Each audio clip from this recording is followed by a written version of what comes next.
今年的台湾健康城市、甲高龄友善城市的评选，云林县拢摕下着好成绩。伫个非六都是排第1名，伫个全国是排第2名。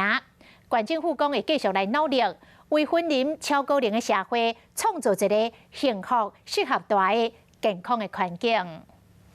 云林县是高龄化县市，安怎促进高龄者的健康幸福，提升高龄者的社会参与度，和营造友善的健康环境，一直拢是云林县政府积极推动的施政方向。今年云林县政府伫台湾健康城市、有高龄友善城市奖的评选内底，创下这几年以来上好的成绩，嘛得到高龄友善城市5个大奖。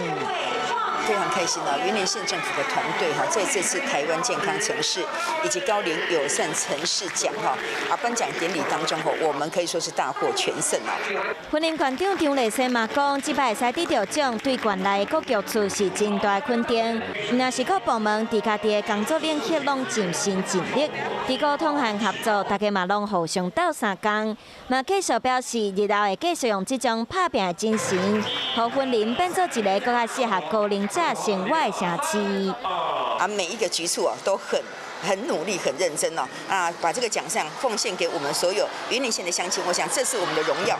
期待提供部门和民间的共同打拼，会使继续为云林这个超高龄社会创造一个幸福舒适的健康环境。